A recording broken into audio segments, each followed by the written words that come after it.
Hello दोस्तों, मैं Prakash Kumar math भाई प्रकाश सर के यूट्यूब चैनल पर आपका स्वागत करता हूं। मैं फौजी भाई लोगों के लिए आर्मी टीए के बहुत ही इंपॉर्टेंट क्वेश्चन लेके आया हूं। प्लीज़ आप मेरे चैनल को सब्सक्राइब कर लें ताकि आप लोगों को बहुत ही इंपॉर्टेंट क्वेश्चन मिल सके। तो देखिए, आज का जो पहला प्रश्न है वो ये है 15, 33, 42 का HCF बताना है कि इसका HCF कितना होगा। HCF हिंदी में कहते हैं मैं से पे, पूरा नाम है महत्तम समपवर्तक।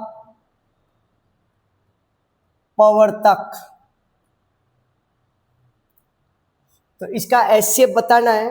अब HCF कैसे बताया जाता है कि यदि ये तीनों संख्याएं, ये जो प्रश्न में दे रखी है, ये तीनों संख्याएं एक साथ जिस पहाड़े में आती है वही इसका HCF होगा, या फिर इन तीनों संख्याओं में जिनका भाग जाता है वही आपका HCF होगा। तो यहाँ पर इन तीनों संख्याओं में 3 का भाग जाता है तो इसका HCF 3 होगा। लेकिन इसको करने का तरीका भी है कि अगर 3 का भाग देवे फिर 5 का भाग देवे तो 3 और इंटू में 5 आया। अगर 33 के गुणनखंड करे तो 3 का भाग देवे फिर 11 का भाग देवे तो 3 इंटू 11 आया। और अगर 42 के गुणनखंड करें तो पहले 2 का भाग दिया जाएगा, फिर 3 का भाग दिया जाएगा, फिर 7 का भाग दिया जाएगा, तो 2, 3 और 7 आएगा। और हम जानते हैं कि इन तीनों में जो कॉमन नजर आ रहा है वो है 3। तो इसका जो HCF होगा वो 3 होगा। तो आप इस तरीके से भी कर सकते हैं और आप ट्रिक से भी कर सकते हैं कि इन तीनों संख्याओं में 3 का भाग जाएगा, इसलिए इनका HCF 3 होगा। तो अब बढ़ते हैं अगले प्रश्न की तरफ। तो अगला प्रश्न देखिए, अगला प्रश्न है कि 200 का 67% बताना है। जब कभी गणित में का या ऑफ शब्द जब आते हैं तो इनका अर्थ हमेशा गुणा से लेते हैं। तो यहाँ पर भी 200 फिर शब्द आया का और फिर शब्द आया 67%। तो 200 का 67% का नीचे 100 हो गया, क्योंकि प्रतिशत का मतलब 1/100 होता है। अगर परसेंटेज के चिन्ह को हटावे तो नीचे 100 आएगा। अगर 2 जीरो से 2 जीरो काट दे तो 67 को 2 से गुणा करना पड़ेगा, और 67 को अगर 2 से गुणा कर दिया जाए तो इसका उत्तर 134 आएगा, यानी उत्तर इसका ए राइट होगा। तो 200 का जो 67% होगा वो 134 होगा। अब बढ़ते हैं अगले प्रश्न की तरफ। तो अगला प्रश्न देखिए, प्रश्न कह रहा है 3 में 5 जोड़ना है, 7 को घटाना है और 2 से गुणा करना है और बताना है कि इसका आंसर क्या आएगा। तो हमें इस प्रश्न को हल करने के लिए बोर्ड मास का नियम लगाना है। बोर्ड मास ये कहता है कि सबसे पहले ब्रैकेट को हल किया जाता है, लेकिन मेरे इस प्रश्न के अंदर ब्रैकेट नहीं है। फिर ओ का मतलब होता है ऑफ या का, जिसका अर्थ होता है डायरेक्ट गुणा किया जाता है, लेकिन यहाँ पर ऑफ या का शब्द नहीं है। डी का मतलब होता है डिवाइडेशन, यानी भाग किया जाता है, लेकिन यहाँ पे भाग का चिन्ह भी नहीं है। तो एम का मतलब होता है मल्टीप्लिकेशन, यानी गुणा किया जाता है, तो यहाँ पर गुणा का चिन्ह है कि 7 को 2 से गुणा करना है। अगर 7 और 2 को गुणा कर दिया जाए तो 14 14 आएगा। अब ए का मतलब होता है एडिशन यानी जोड़ना, तो अगर 3 और 5 को जोड़ा जाए तो 8 आएगा। और लास्ट में आता है सब्ट्रैक्शन यानी घटाया जाए, तो अगर 8 में से 14 को घटा दिया जाए, एक होता है 14 में से 8 घटाना, एक होता है 8 में से 14 घटाना, दोनों में अंतर है। अगर 14 में से 8 घटाए तो आसानी से घट जाता है, 6 बचता है। लेकिन अगर छोटी संख्या में से बड़ी संख्या को घटाया जाए तो उत्तर हमेशा माइनस में आएगा, यानी माइनस का 6 बचेगा। तो इसका उत्तर से राइट होगा, माइनस का 6। तो अब बढ़ते हैं अगले प्रश्न की तरफ। इस प्रश्न के लिए ये बोर्ड मास का नियम याद रखना। इसका एक प्रश्न TA, army, GD, clerk, Agniveer, किसका भी पेपर हो, उसमें एक प्रश्न बोर्ड मास के नियम वाला, एक या दो बोर्ड मास के नियम वाला जरूर आता है। अब बढ़ते हैं अगले प्रश्न की तरफ। तो अगला प्रश्न कह रहा है कि 160 को 8 से गुणा करना है और 1600 का रूट निकालना है कि 1600 का वर्गमूल क्या होगा। अगर यहाँ पे 1600 का वर्गमूल निकाले तो हम जानते हैं कि 40 को 40 से, अगर 40 और 40 को गुणा किया जाए तो 40 और 40 का गुणा 1600 होता है। तो 1600 का जो वर्गमूल होगा वो 40 होगा। तो यहाँ पे 160 इंटू 8 भाग का चिन्ह 40। अगर बोर्ड मास का नियम अपनाया जाए तो बोर्ड मास कहता है पहले भाग करना चाहिए, फिर गुणा करना चाहिए, अंत में जोड़ बाकी करनी चाहिए। तो हम जानते हैं कि अगर हमें 14 में 2 का भाग देना है तो 7 आएगा। अगर 14 में 2 का भाग दे दिया जाए 7 आएगा। लेकिन अगर 2 में 14 का भाग दिया जाए तो 2 में 14 का भाग नहीं दिया जा सकता, इसलिए इसको इस प्रकार से लिखा जाता है 2/14। अगर आप भाग दे सके तो देना चाहिए, और अगर भाग नहीं दे सकते तो उसको बटेवे में लिख देना चाहिए। तो यहाँ पर भी 8 में 40 का भाग देना है। अगर 40 में 8 का भाग देना होता तो मैं 5 लिख देता, लेकिन यहाँ पे तो 8 में 40 का भाग देना है, मैं नहीं दे सकता, इसलिए मैं इसको बटेवे में लिखूंगा 8/40। एक जीरो से एक जीरो कट गया, 4 के पावड़े में 16 आते, 4 चौक 16। अगर इन दोनों को गुणा कर दिया जाए तो 4 8 32 इसका आंसर आएगा। तो इसका उत्तर बे 32 राइट होगा। तो अब बढ़ते हैं अगले प्रश्न की तरफ।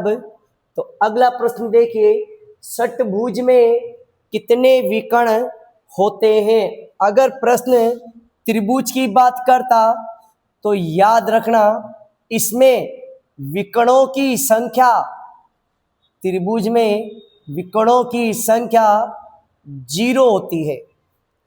अगर आयत की बात करता तो उसमें विकर्णों की संख्या 2 होती है। लेकिन यहाँ पे प्रश्न बात कर रहा है षटभुज की, यानी 6 भुजा वाली आकृति। तो इस प्रकार से बनेगी। तो 6 भुजा वाली आकृति में विकर्णों की संख्या कितनी होगी, इस आकृति को बोलते हैं षटभुज। अंग्रेजी में कहते हैं हेक्सागन। तो इसमें हमें बताना है कि विकर्ण कितने होंगे। तो विकर्णों की संख्या अगर पता लगानी है, अगर किसी आकृति में विकर्णों की संख्या अगर पता लगानी है तो उसका सूत्र होता है भुजा भुजा में से 3 कम कर देंगे और नीचे 2। तो यहां पे जो भुजा दे रखी है वो दे रखी है षटभुज। और षटभुज इसलिए कहते हैं क्योंकि इसमें भुजाएं 6 होती है। तो इसमें भुजा कितनी है? 6 है। तो भुजा की जगह 6 लिखा, भुजा की जगह 6 लिखा, भुजा की जगह 6 लिखा, लेकिन यहां 6 में से 3 कम किया, 3 बचा, नीचे 2। 2 से 6 कट जाएगा 3 बार, 2 तिया 6। और अगर इनको गुणा कर दिया जाए तो 3 तिया 9। यानी अगर इस षटभुज में विकर्ण खींचे जाए तो विकर्णों की संख्या कितनी हो सकती है? 9। इसका उत्तर बे राइट है 9। तो आप ये सूत्र याद कर लेना विकर्णों की संख्या ज्ञात करने का। विकर्णों को अंग्रेजी में डायगोनल्स कहते हैं।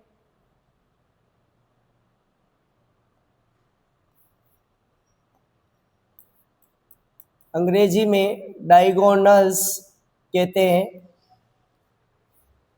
तो अब बढ़ते हैं अगले प्रश्न की तरफ।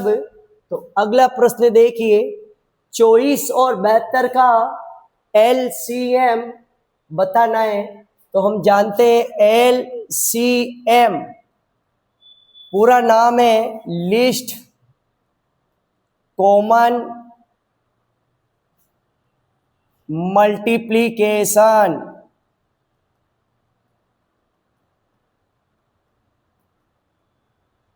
और हिंदी में कहते हैं लघुत्तम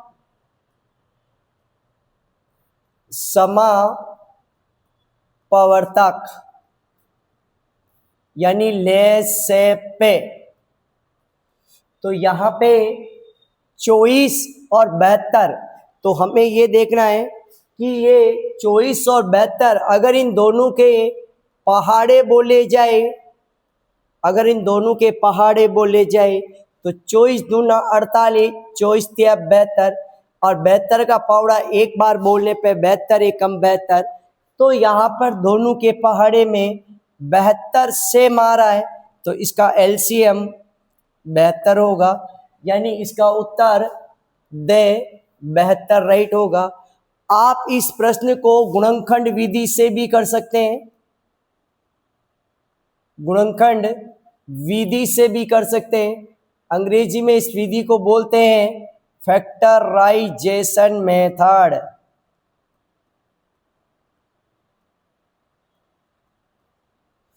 तो देखिए 24 और 72 है।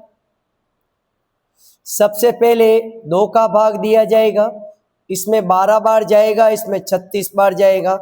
क्योंकि 2 का भाग देना मतलब उस संख्या को आधा कर देना। तो 24 का आधा 12 होता है और 72 का आधा 36 होता है। और अगर 2 का भाग दे दिया जाए तो 6 18, और 2 का भाग दिया जाए 3 और 9, 3 का भाग दिया जाए 1 और 3, फिर 3 का भाग दिया जाए तो 1 और 1। और अगर इनको गुणा कर दिया जाए 2 दूनी 4, 4 दूनी 8, 8 तिया 24, और 24 को 3 से गुणा करने पर 72। यानी इसका उत्तर डी 72 राइट होगा। तो बढ़ते हैं अगले प्रश्न की तरफ। अगला प्रश्न देखिए, 2600 रुपये की धनराशि का 20% की दर से कितने वर्ष का साधारण ब्याज 5200 रुपये होगा?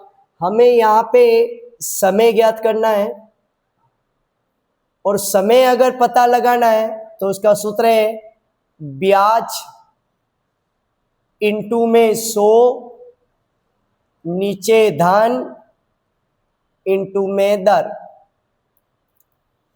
तो जो ब्याज दिया हुआ है वो 5200 रुपया दिया हुआ है, इंटू में 100 है, और जो धन दिया हुआ है वो 26,000 है, और जो दर दी हुई है वो यहाँ पे 20% है। सबसे पहले एक जीरो से एक जीरो कटा, एक जीरो से एक जीरो, दो जीरो से दो जीरो। हम जानते हैं कि 13, 13 दूना 26, 13 39, 13 चौक 52, या फिर 26 से कम 26, 26 दूना 52।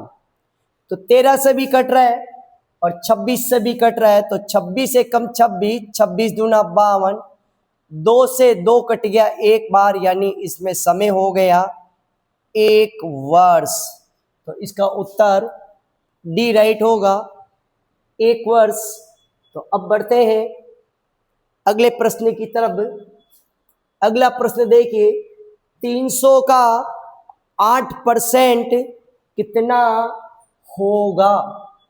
300 का शब्द का मतलब गुणा का चिन्ह, 8 और परसेंटेज का नीचे 100 लगाएंगे। 2 जीरो से 2 जीरो कट गया।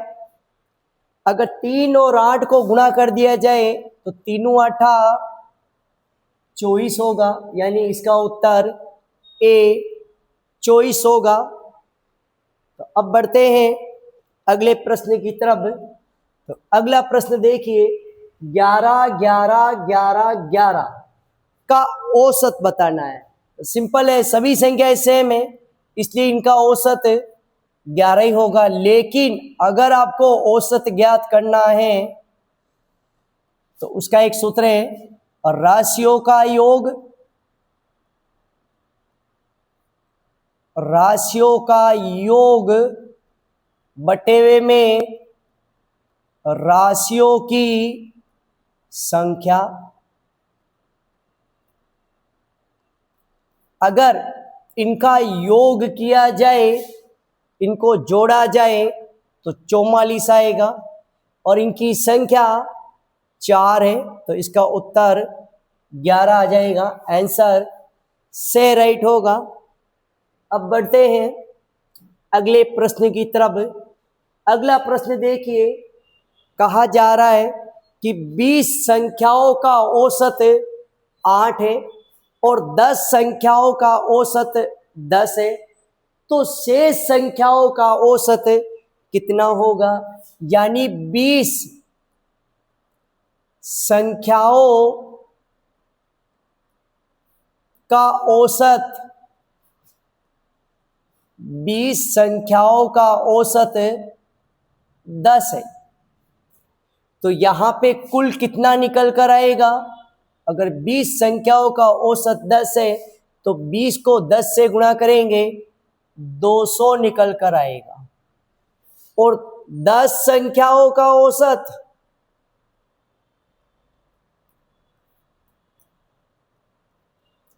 10 है, तो यहां पर अगर 10 को 10 से गुणा किया जाए तो कुल यहां पे 10 को 10 से गुणा करने पर 100 निकल के आएगा। और अगर इनको घटा दिया जाए, इनको घटा दिया जाए तो 10 संख्याओं का औसत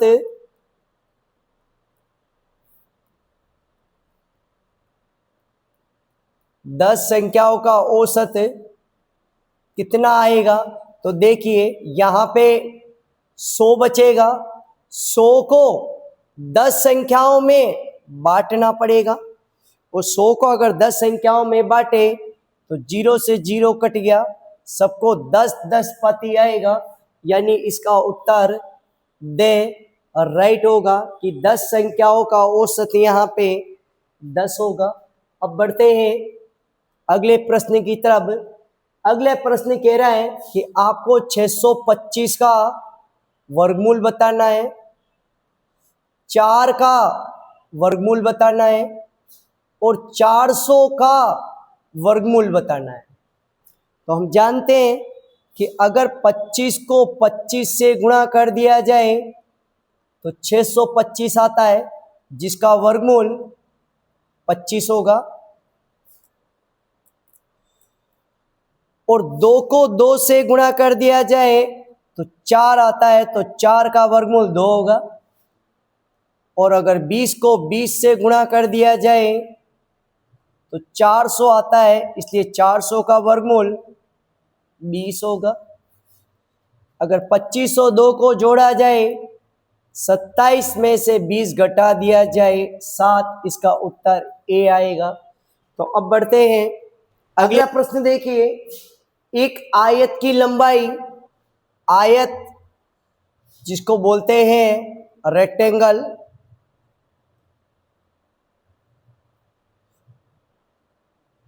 तो इसकी जो लंबाई दे रखी है वो दे रखी है 11 मीटर, और इसकी जो चौड़ाई दे रखी है वो दे रखी है 8 मीटर।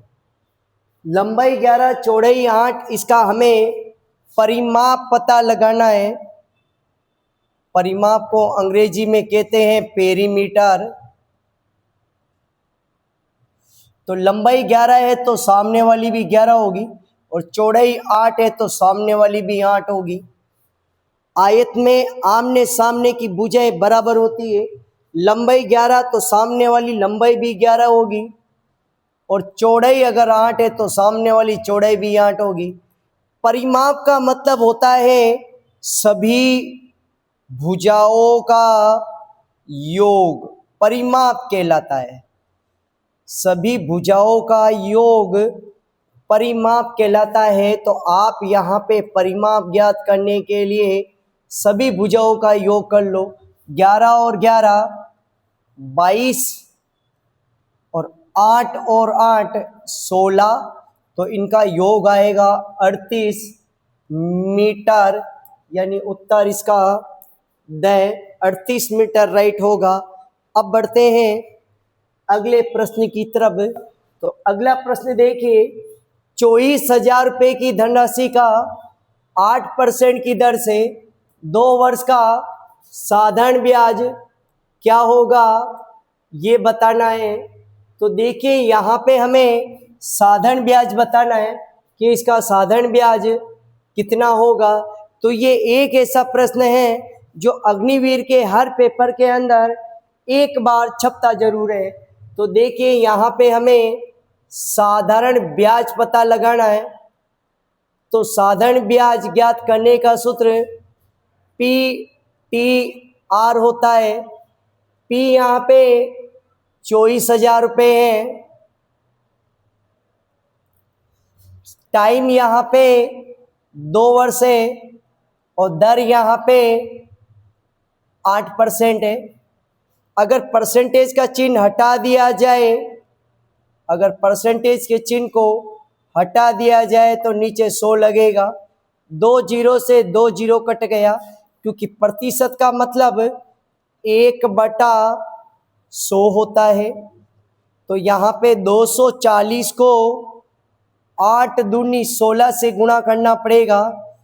तो 16 चौक 64, और 32 और 6 38, 3,840 रुपये इसका उत्तर आएगा। आंसर ए राइट होगा। अब बढ़ते हैं अगले प्रश्न की ओर। अगला जो प्रश्न है वो पार्टनरशिप, साझेदारी वाले टॉपिक का है।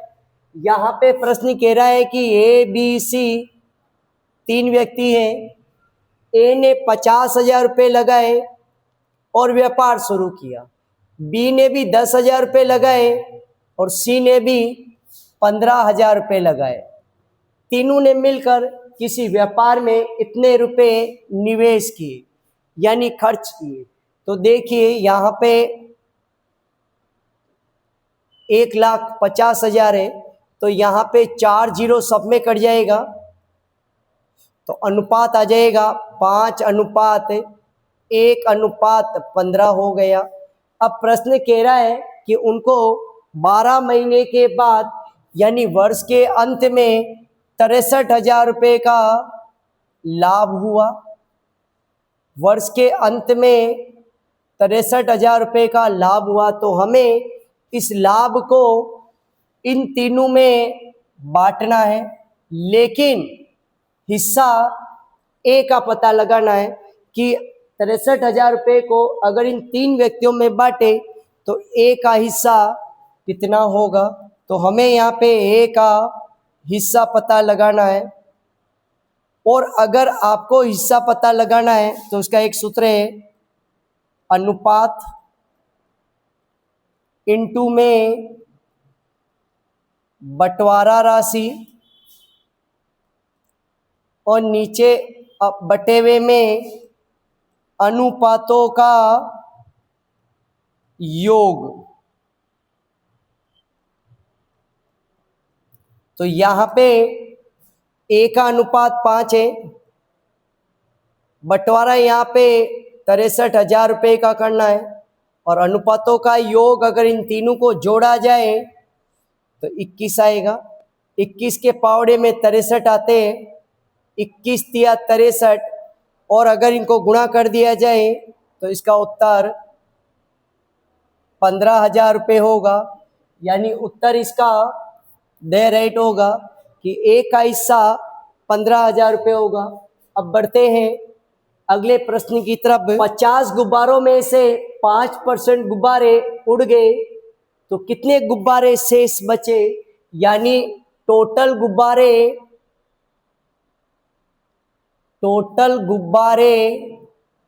यहाँ पे 50 है और उड़ गए गुब्बारे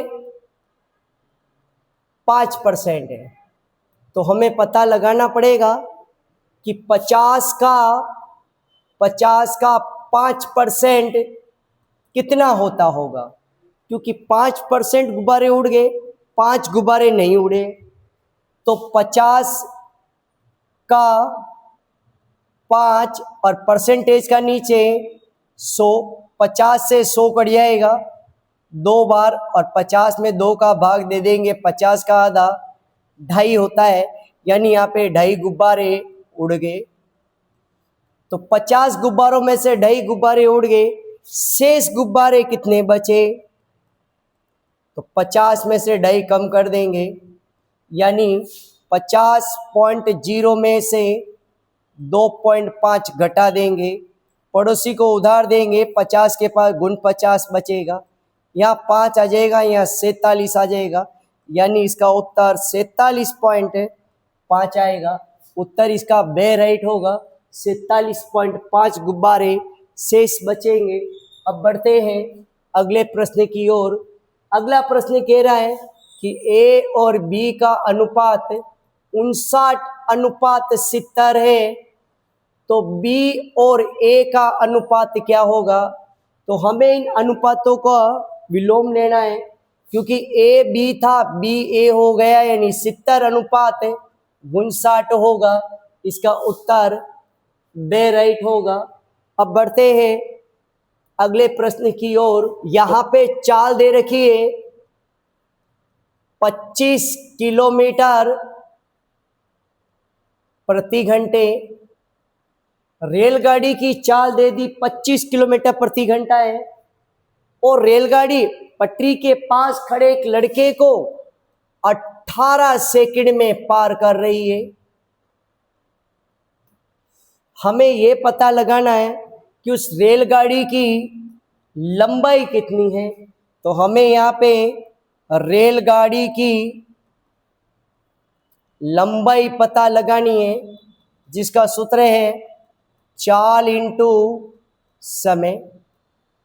यहाँ पे समय दे रखा है 18 सेकंड और चाल दे रखी है 25, लेकिन अगर इन दोनों को मल्टीप्लाई कर दिया जाए तो आपका उत्तर इसमें नजर नहीं आएगा, क्योंकि यहाँ पे जो समय दे रखा है वो सेकंड में दे रखा है और चाल में जो समय दे रखा है वो घंटे में दे रखा है। तो हमें चाल का मात्रक बदलना पड़ेगा। इसके लिए 25 को 5/18 से गुणा करना पड़ेगा, तो ऊपर मीटर और नीचे सेकंड, और अगर इनको गुणा कर दिया गया तो 125/18 मीटर प्रति सेकंड। तो यहाँ पे जो चाल आई है वो 125/18 हो गई है। 125/18, 18 से 18 कट गया, तो यहाँ पे रेलगाड़ी की जो लंबाई होगी वो 125 मीटर होगी। इसका उत्तर बी राइट होगा। अब बढ़ते हैं अगले प्रश्न की ओर। तो अगला प्रश्न देखिए, रिंकू की आयु सोनू की आयु की 4 गुना है। रिंकू की आयु सोनू की आयु की 4 गुना है, तो यहाँ पे शब्द आया 4 गुना है। दो व्यक्ति है, रिंकू और सोनू, और दोनों की आयु का अनुपात दे रखा है। अगर दुगुना शब्द होता तो मैं 2:1 काम में लेता। अगर तिगुना शब्द होता तो मैं 3:1 काम में लेता, लेकिन यहाँ पे शब्द 4 गुना है तो मैं 4:1 काम में लूंगा। तो रिंकू और सोनू के बीच जो अनुपात है वो 4:1 है। अब प्रश्न कह रहा है 10 वर्षों बाद, 10 वर्ष बाद रिंकू की आयु सोनू की आयु की 1/3 होगी। यहाँ पे सोनू आना चाहिए कि जो सोनू की आयु है वो रिंकू की आयु की 1/3 होगी। अब 1/3 का मतलब होता है 1/3, यानी अगर सोनू का अनुपात 1 है तो रिंकू का अनुपात 3 होगा। यानी यहाँ पे 3, अगर सोनू का अनुपात 1 है तो इसका रिंकू का अनुपात होगा 1, तो यहाँ पे अनुपात जो होगा वो 3:1 होगा।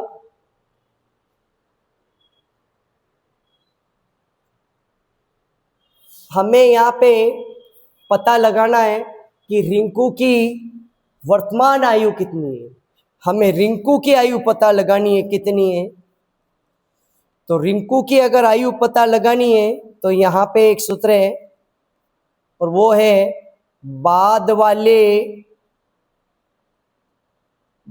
वाले अनुपात में अंतर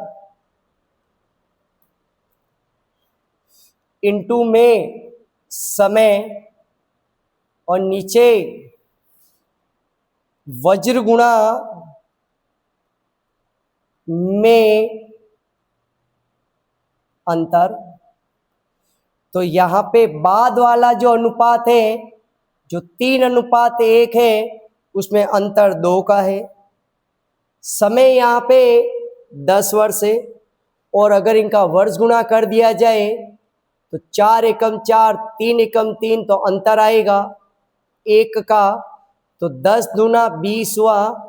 मुझे आयु बतानी है रिंकू की, इसलिए मुझे 20 को गुणा करना पड़ेगा 4 से।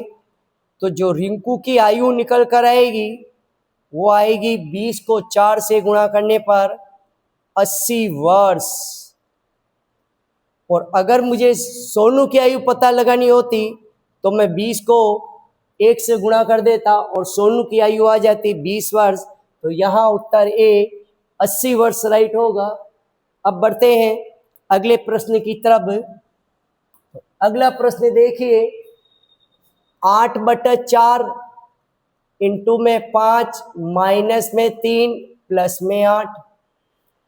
तो यहाँ पे 8 में 4 का भाग देना पड़ेगा, 2 आएगा। 2 को 5 से गुणा करना पड़ेगा, 10 आएगा। 10 में से 3 घटा देंगे, 7 आएगा और 7 में 8 जोड़ देंगे तो 15 आएगा। इसका उत्तर दे राइट होगा। तो अब बढ़ते हैं अगले प्रश्न की तरफ। तो अगला प्रश्न देखिए, 12, 36, 18 का लेसे पे बताना है, लघुत्तम लेना है। तो हमें पता है 12, 36, 18। तो 12 दूना 24, 12 36, 18 दूना 36 और 36 से कम 36। तो तीनों के पहाड़े में 36 आता है, मतलब इसका जो लघुत्तम होगा वो 36 होगा। आप इस प्रश्न को गुणनखंड विधि से भी कर सकते हैं। तो पहले 2 का भाग देंगे 6 बार, 18 बार, 9 बार। फिर 2 का भाग देंगे 3 बार, 9 बार, 9 के 9। फिर 3 का देंगे 1, 3, 3, फिर 3 का देंगे 1, 1 और 1, तो 2 दूनी 4, 4 तरी 12 और 12 तिया 36, तो इसका लघुत्तम जो होगा वो 36 होगा। तो अब बढ़ते हैं अगले प्रश्न की तरफ। तो अगला प्रश्न देखिए, यदि किसी संख्या में 10% की कमी कर दी जाए तो वह संख्या 2700 हो जाती है। अब आपको बताना वो मूल संख्या कौन सी है। तो हम इस प्रश्न को इनके ऑप्शन के सहारे से भी कर सकते हैं कि हमें किसी संख्या में 10% की कमी करनी है। अगर 3000 का 10% निकाले, अगर 3000 का 10% निकाले तो यहाँ पे आ जाएगा 300, और अगर 3000 में से 300 कम कर दिया जाए तो यहाँ पे बच जाएगा 2700। और प्रश्न भी कह रहा है 2700 बचना चाहिए, 2700 बच रहा है, मतलब इसका उत्तर ए राइट है कि अगर 3000 का 10% निकाल के उसका 10% कम कर दिया जाए तो वह संख्या 2700 रह जाती है। तो वह संख्या 2700 रह गई, उत्तर इसका ए राइट है। अब बढ़ते हैं अगले प्रश्न की ओर। अगला प्रश्न कह रहा है कि m + 20 बराबर 84 है। तो हमें यहाँ पे m का मान पता लगाना है। तो हम जानते हैं कि प्लस का 20 जब उधर जाएगा तो उधर जाके माइनस का 20 हो जाएगा, और अगर 84 में से 20 घटा दिया जाए तो यहाँ पे बचेगा 64। इसका उत्तर डी राइट होगा, 64 इसका आंसर आएगा। तो अब बढ़ते हैं अगले प्रश्न की तरफ। अगला प्रश्न है जो साधारण ब्याज पता लगाने को कह रहा है कि साधारण ब्याज क्या होगा। तो यहाँ पे हमको साधारण ब्याज ज्ञात करना है, जिसका सूत्र है पी टी आर।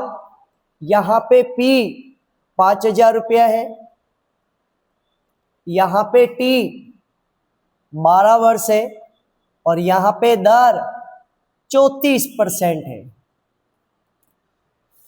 अगर परसेंटेज का चिन्ह हटा दिया जाए तो नीचे 100 आ जाएगा, 2 जीरो से 2 जीरो कट गया, 12 और 50 का गुणा 600 होता है। अगर इसको और 34 से गुणा कर दिया जाए तो 2 जीरो तो लगा देते हैं, 34 को 6 से गुणा कर देंगे, 6 चौका 24, 6 तिया 18, 2 20, यानी 204, यानी 20,400 रुपये इसका साधारण ब्याज होगा। उत्तर इसका बे राइट होगा। अब बढ़ते हैं अगले प्रश्न की तरफ।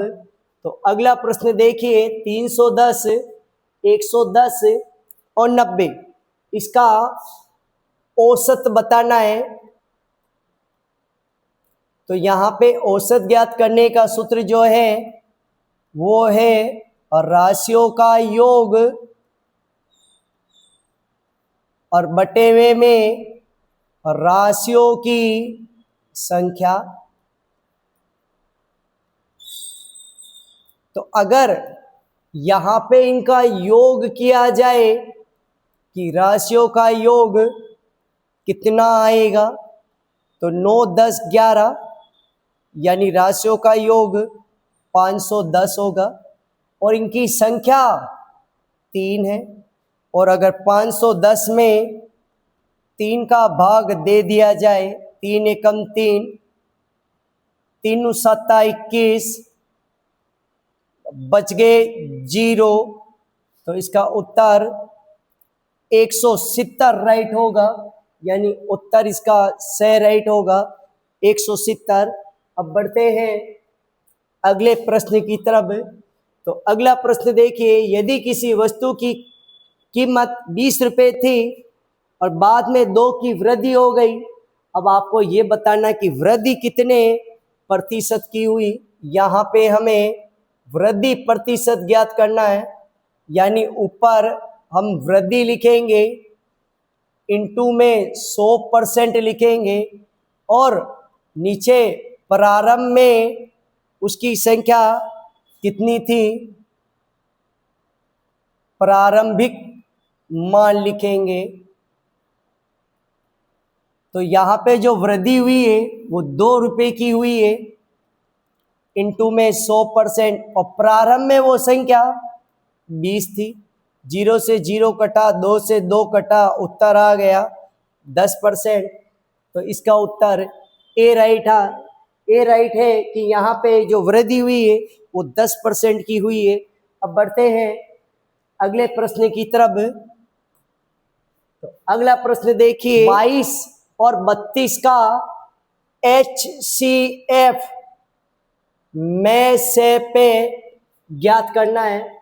तो 22 के अगर टुकड़े करें, गुणनखंड करें तो 2 का भाग देंगे 11 और 11 का भाग देंगे 1। और अगर 32 के गुणनखंड करें तो 2 का भाग देंगे 16, फिर 2 का भाग देंगे 8, फिर 2 का भाग देंगे 4, फिर 2 का भाग देंगे 2, फिर 2 का भाग देंगे 1। लेकिन दोनों में जो सेम संख्या नजर आ रही है वो नजर आ रही है 2। तो इसका उत्तर दे 2 राइट होगा, क्योंकि यहाँ पे कॉमन संख्या केवल 2 ही नजर आ रही है। तो अब बढ़ते हैं अगले प्रश्न की तरफ। तो अगला प्रश्न देखिए, कहा जा रहा है कि 1:2, 2:3, 3:4 और 1:1 में सबसे बड़ी संख्या कौन सी है? तो 1:2 को 1/2 भी लिखा जा सकता है, 2:3 को 2/3, 3/4 और 1/1। अगर 2 का भाग 1 में दे दिया जाए, अगर इन सबके 1 0 लगा दिया जाए तो हमारा भाग देना आसान हो जाएगा। इन सबके अगर 1 0 लगा दिया जाए तो यहाँ पे भाग देना आसान हो जाएगा। तो यहाँ पे 2 का भाग 10 में देंगे तो 2 पंजो 10 यानी 5 आएगा। अगर 3 का भाग 20 में देंगे तो 6 बार जाएगा, और 4 का भाग अगर 30 में देंगे तो 7 बार जाएगा, और 1 का भाग 10 में देंगे तो 10 बार ही जाएगा। तो यहाँ पे जो सबसे बड़े संख्या आई है वो 10 आई है, यानी इसका उत्तर डी राइट होगा। और अगर प्रश्न कहता कि सबसे छोटी भिन्न यानी सबसे छोटा अनुपात कौन सा है, तो यहाँ पे सबसे छोटा अनुपात 5 है, यानी उत्तर 1:2 राइट हो जाता।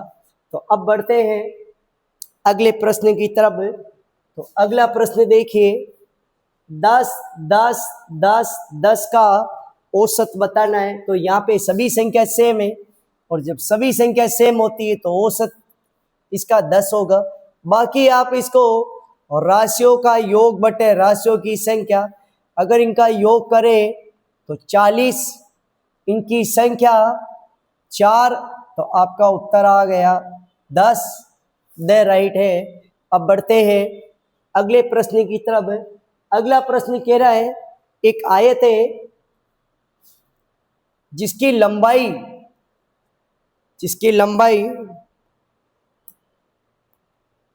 14 मीटर है और चौड़ाई 7 मीटर है।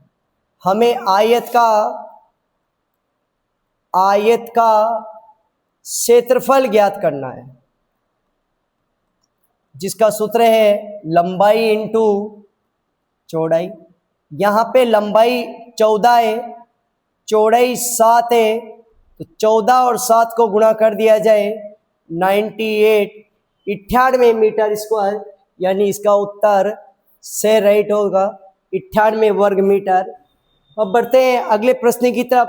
तो देखिए यहाँ पे एक कार 4 घंटे में, यहाँ पे समय दे रखा है 4 घंटे और दूरी दे रखी है 4 किलोमीटर, यानी एक कार 4 घंटे में 4 किलोमीटर जा रही है, तो हम जानते हैं अगर 4 घंटे में 4 किलोमीटर जा रही है तो 1 घंटे में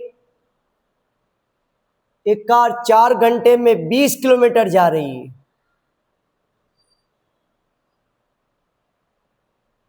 एक कार 4 घंटे में 20 किलोमीटर जा रही है तो 1 घंटे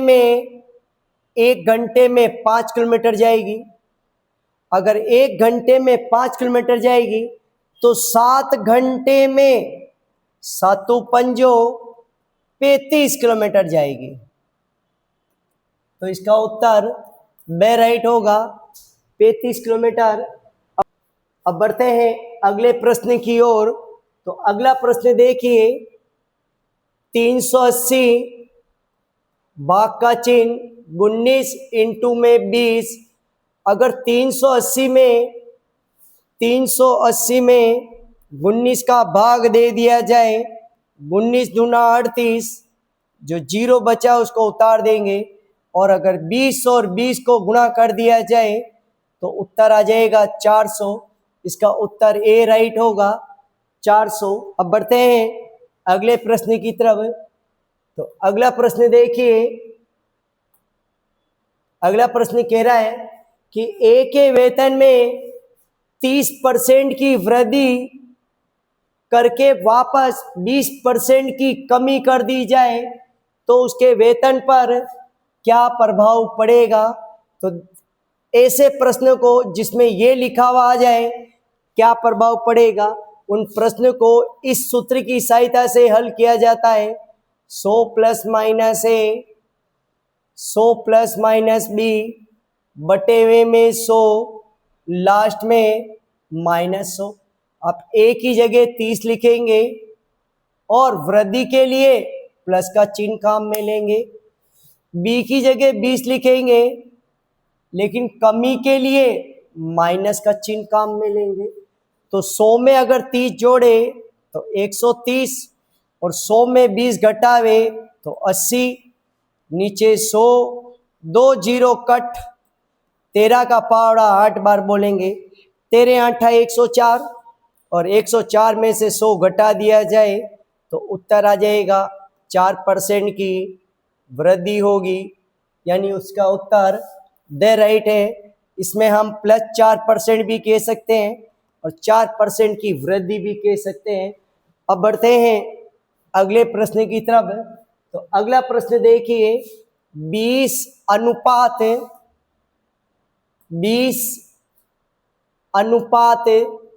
35 समानुपात 28 अनुपात x।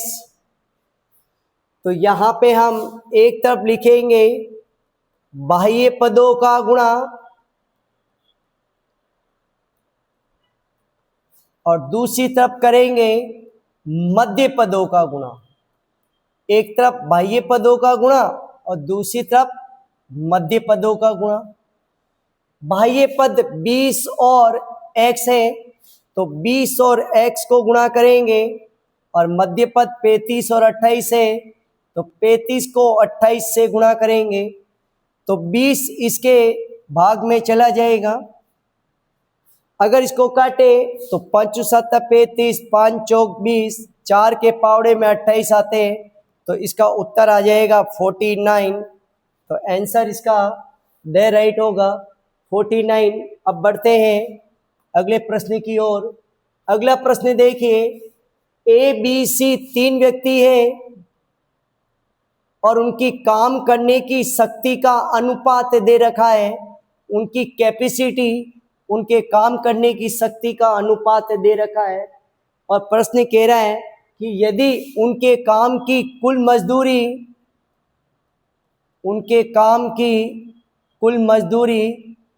3,600 रुपये हो तो हमें हिस्सा बी का पता लगाना है कि बी को कितना धन मिलना चाहिए। तो हमें यहाँ पर 3600 रुपये को तीनों में विभाजित करना है, तीनों में बांटना है। तो यहाँ पे बंटवारे का सूत्र लगेगा, अनुपात इनटू में बंटवारा राशि और नीचे अनुपातों का योग, अनुपातों का योग। तो यहाँ पे जो अनुपात है बी का वो 4 है। यहाँ पे बंटवारा 3600 रुपये का करना है और अनुपातों का योग यहाँ पर 5 4 9 3 12 होगा। 12 के पहाड़े में 36 आते हैं, 12 या 36 गुणा कर दिया जाए तो आपका उत्तर आ जाएगा 1200 रुपये। उत्तर इसका द राइट होगा 1200 रुपये। अब बढ़ते हैं अगले प्रश्न की तरफ। तो अगला प्रश्न देखिए, ए और बी का अनुपात 5:4 है और बी का मान 20 है। यानी बी का अनुपात पता है, बी का मान पता है। ए का अनुपात तो पता है लेकिन ए का मान नहीं पता, ए का मान कितना होगा। तो देखिए इस प्रश्न को कितनी इजी वे में इसको सोल्व कर सकते हैं।